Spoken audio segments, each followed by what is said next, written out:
치과 의사로서 저희 애가 입안에 이제 그런 게 있어가지고 한번 애기 엄마들 그런 나이 때 애들 보다 보면은 걱정이 많으신 게 사실이니까 당장 저희 애기 엄마만 해도 그렇고 해서 정보를 좀 드리고 또 애기 얼굴도 보고 할 겸 올렸던 건데 많은 관심을 가져주셔서 감사드립니다. 안녕하세요. 정선비 정한울입니다. 그래서 오늘은 애기 얘기 말고요. 나이 드신 분들 관련된 얘기를 해볼까 합니다.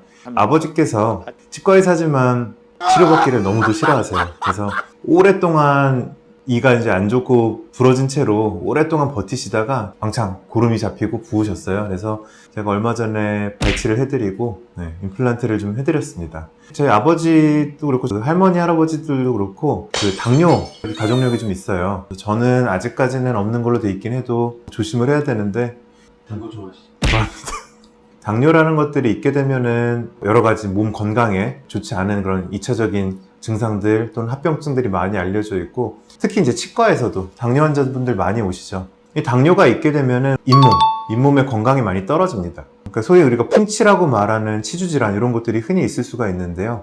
그럼 왜 당뇨가 있으면 면역력이 떨어진다, 뭐가 안 좋아진다는 얘기가 왜 나오냐면은 당뇨가 있게 되면 말 그대로 혈관 안에 있는 당 수치들이 올라가고 꾸덕꾸덕해지고 이런 것들이 결국은 우리 몸의 모든 회복이나 이런 것들은 혈관이 큰 역할을 하신다고 보면 되는데, 치과적인 면에서 회복은 결국 뭐 이를 빼거나 뭐 뼈에 어떤 임플란트를 수술을 하거나 뭐 뼈 수술을 하거나 결국 혈관들이랑 이런 것들이 잘 들어오고 회복이 돼야 됩니다. 근데 당뇨가 있게 되면은 뭔가 회복이 좀 떨어집니다. 뭐 혈액순환 이런 것도 떨어지고, 항상 입안에 우리는 음식을 먹고 입안에 항상 상주균이라는 것도 있고 가벼운 정도 염증이 항상 반복되고 있고, 그래서 이제 양치질을 해주고 이런 건데, 당뇨 환자들은 이런 기본적인 구강 환경 자체가 좀 취약합니다. 당뇨 때문에 인해서 치주질환 이런 것들이 이제 많이 발생을 하고, 치아를 둘러싸고 있는 뼈랑 잇몸 이런 것들이 결국 약해지고 이는 빠지게 됩니다. 당뇨 환자분들이 치아 상실되는 그런 경우가 많고, 결국 이제 임플란트 같은 치료들의 도움을 받아야 되는 경우가 많은데,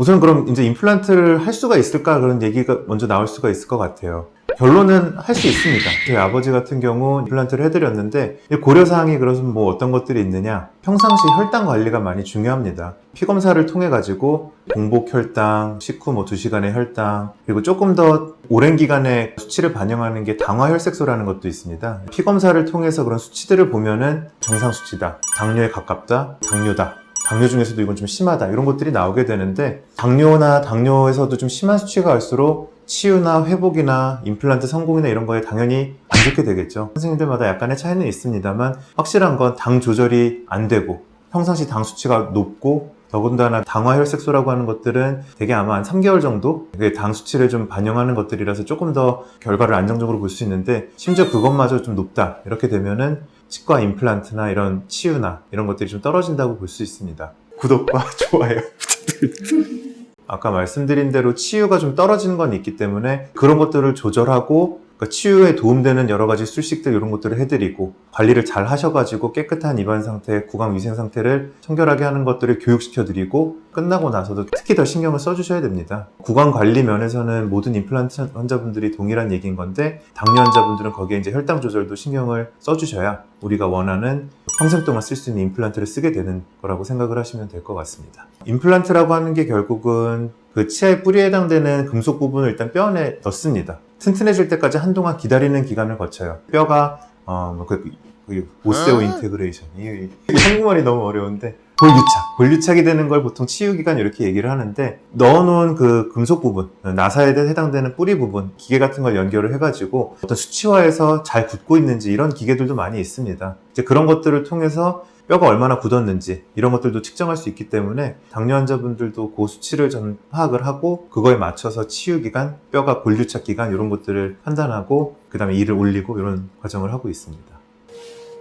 그래서 이제 당뇨 환자분들 같은 경우 관리에 대해서도 좀 말씀을 드릴 게 있는데, 감염에도 취약합니다. 균이 왔을 때 이걸 우리 몸에서 이제 버텨주면은 감염이 안 생기는데, 균이 와서 얘네가 이제 우리 몸보다 더 힘이 세진다. 그리고 얘네가 이제 염증을 일으키는, 이건 우리가 원치 않는 염증이죠. 그래서 이런 것들에도 역시 취약합니다. 관리라고 하는 건 구강 위생 관리, 양치질도 어떤 치실, 치간 칫솔 이런 것도 열심히 써주시는 게 좋고, 많은 경우는 일단 치과를 오셔서 수술을 받고 약 처방을 받으시게 되는데, 그 약들 중에 항생제, 수염 진통제 이 두 가지들은 거의 필수로 보통 들어갑니다. 이 약들은 흔히 우리가 어디 아플 때 먹는 약들에 항상 나오는 두 가지인데, 특히 임플란트라고 하는 것들은 내 몸이 아닌 외부 물질이 이제 내 몸의 역할을 대신해서 들어오는 거잖아요. 이제 우리 입안에 원래 있던 균들, 그런 것들도 또 이제 우리 몸의 면역력이 떨어지면 감염 원인이 될 수도 있고, 그런 여건이 된다면은 다음번이 만약에 임플란트 수술 계획이다 그러면은 미리 약 처방을 좀 드리는 편입니다. 미리 그런 항생제나 이런 것들을 드시게 되면은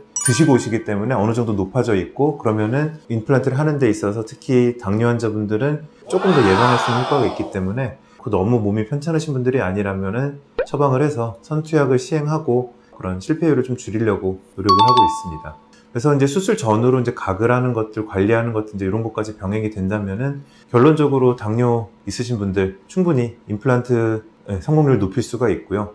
요새 나온 임플란트들 재료들이 좋습니다. 지금 이제 임플란트가 처음 나온 지 벌써 몇십 년이 됐는데, 이제 뭐 어떤 것들이 임플란트 성공에 이제 중요하다 이런 것들도 많이 지금 밝혀져 있고, 여러 가지가 있지만 특히 뭐 표면 처리, 사이즈 여러 가지 그런 팩터들이 있는데 많이 재료들이 좋아졌기 때문에 이런 것들을 조합해 보면 요새는 당뇨 환자들에서도 얼마든지 예전에 비해서는 성공률도 많이 높아졌습니다. 당뇨가 있으신 분들도 당 조절이 잘 되고 구강 위생 관리가 잘 되시고, 이 약속이 수술 후까지 이어질 수 있다는 스스로의 마음가짐만 되시고 약속이 되신다면 얼마든지 좋은 결과의 임플란트들을 받으시고 행복한 식사를 하실 수 있을 거라고 생각이 됩니다. 구독과 좋아요 부탁드립니다. 그래서 이제 당뇨 환자분들은 치과 치료 받으시기 전에 평상시 당 조절이 돼야 이제 치유가 좋다는 거, 그리고 치료를 받으시는 날 당뇨약을 드시는 것들, 뭐 인슐린 뭐 맞으시는 분들 이런 경우는 결국 그 약을 드시는 게 지금 혈당 조절의 한 일환이기 때문에 특별히 치과 치료한다고 이거를 중단하실 이유가 없습니다. 그리고 중단하시면 안 되시고, 지금 본인의 혈당을 잘 조절해주고 있는 그 일상적인 어떤 그 프로토콜? 영어를 안 쓰려고 그러는데 그거를 유지를 한 채로 오시는 게 가장 좋고요. 그래서 보통 당뇨 환자분들은 아침에 약속을 잡아드리라 보통 그렇게 돼 있어요. 약 드시고 가장 좋은 컨디션에서 혈당이 좀 가장 조절이 잘 되는 그때 받으시고, 스트레스나 이런 것도 적을 시점이 오전이거든요. 되게 또 어르신들이기도 하고 그러기 때문에 당뇨약은 반드시 드시고 조절을 잘 하고 오시고요. 간혹 이제 이런 경우도 있어요. 당 조절이 심하게 안 되시는 분들이 있습니다. 누구는 당 조절을 뭐 한다고 했는데도 안 되고, 이렇게 조절 안 되는 분들은 거의 대부분 아마 경험을 조금이나마 하셨을 것 같은데, 당이 이제 조절이 이렇게 되다가 너무 사실 당이 떨어지게 되면 어지럽고 막 손발이 저릿저릿하다가 떨리고 좀 심각한 상황까지 갈 수 있기 때문에 저혈당 쇼크 흔히 이렇게 얘기를 하는데, 조절이 안 되는 분들은 항상 이것도 염두에 두셔야 되고, 이런 경우 제일 1번 약은 뭐 많은 분들 아시겠지만 뭐 초콜릿이든 사탕이든 이런 거 마시면 그래도 빨리 회복이 되는 편입니다. 그래서 이런 것들을 대비를 해야 되고, 저희도 막 너무 아프게 해드리고 막 뭐 이렇게 해서 스트레스를 또 드리게 되면 혈당도 올라갑니다. 이 조절 안 되는 분들은. 그래서 오르게 되면 또 치유도 안 좋아지고 뭐 그렇게 되니까 아무튼 그렇습니다. 갑자기? 오늘 이제 당뇨가 있으신 치과의사 아버지를 제가 임플란트를 해드리면서 특히 이제 당뇨에 대한 궁금증들, 주변에서 질문들이 많았던 게 떠올라서 오늘 같이 한번 언급을 해봤고요. 당뇨가 있는데 이도 안 좋고 임플란트도 해야 될 것 같고 모르시겠다? 치과로 오세요. 일단 오셔서, 지금 못하지 않습니다. 못하지 않으니까 오셔가지고 구강 위생 교육부터 잘 받으셔서 미리 어떻게 관리를 해야 된다는 것들, 당뇨가 어떻게 영향을 미치는지에 대해서 충분히 설명을 듣고 이해를 하시고, 얼마든지 지금 당뇨 환자분들도 좋게 치료를 받으실 수 있으니까 너무 겁내지 마시고 일단은 오셔서 상담을 잘 받으시고 좋은 치료를 받으시고 평생 쓸 수 있는 임플란트, 평생 맛있는 식사 잘 하실 수 있도록 되셨으면 좋겠습니다.